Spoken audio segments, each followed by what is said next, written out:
Every election is about change, and the past election was no different, except that now the stakes are higher than ever. Our country faces serious challenges. Our elected leaders need our help and input to make the right decisions for our country and for our industry. Joining together, ABA can strengthen our voice and our industry. As you know, there are many important issues being debated in Washington, issues that will impact the health of your company and the entire baking industry. There are many competing voices. It is essential that your voice be heard. Now, more than ever, we need your active engagement in the policy and political process. Whether it's human resources, food safety, climate change, or healthcare related, we need you to educate your elected leaders on the potential impact to your company, your employees, and your customers. And we're now going into another period where there's going to be a much more likelihood of regulate first and ask questions later, and less reticence about regulating. And I don't know how long it's going to go, whether it's going to be 1 year or 4 years or 8 years or 10 or 28 years, but the pendulum is swinging back the other way, and business has got to be ready because there's going to be much more likelihood to regulate them in the immediate future than over the last almost 3 decades. And they have to be ready, and they have to make smarter arguments, and just simply waving a wand and saying, oh, let the markets work, that's not going to work anymore. They've got to work better, smarter, faster, and communicate more effectively than they have been in the past. Businesses can't avoid government regulation, government oversight, and so the only way business can stay alive is to be a factor in what government does. Well, it's incredibly important that business be involved in the process of what's happening in your state capitals, and particularly so here in the Washington, D.C. U.S. Congress, because if you're not, people are going to make decisions without your input. Communications to Capitol Hill offices are absolutely crucial because the offices pay attention. They count the emails, they count the letters, they're aware of public opinion.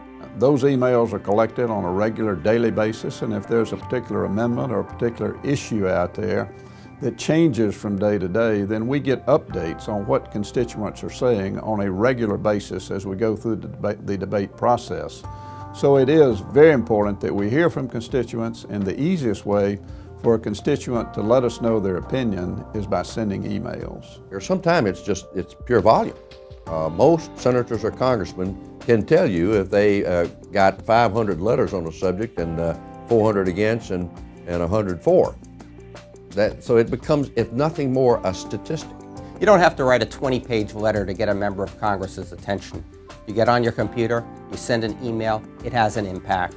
It's easy to do. When there's a pile of letters, I mean just a real pile on one side of an issue, that gets noticed. That really does get noticed in any congressional office. Well, if a member of Congress, for instance, only hears one voice on an issue, they will soon conclude that that's the only position that is important to the people back home. And many times that happens. Many times people are silent on a particular issue until after it's over, and then it's too late. And it's just smart politics, it's smart business to make sure that your point of view, that your side is represented.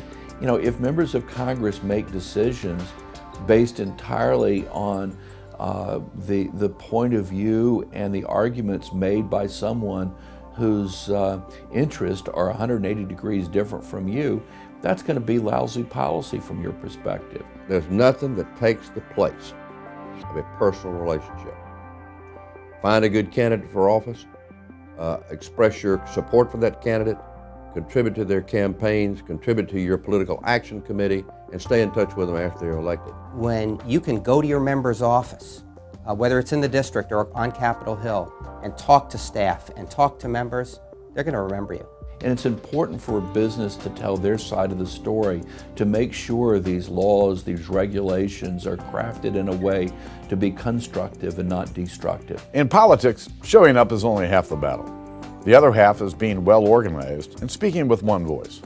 This is where your political action committee can make a big difference. I always say if you don't want to give to your PAC, if you don't want to talk to your member of Congress or send letters, that's okay. Somebody else will. Politics, like nature, abhors a vacuum.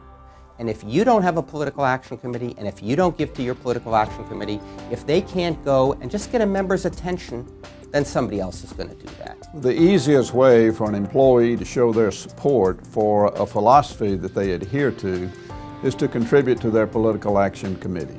You see the employees that work around you every day, you know how they feel about particular politicians or about issues that are important to them, as well as the importance to the company.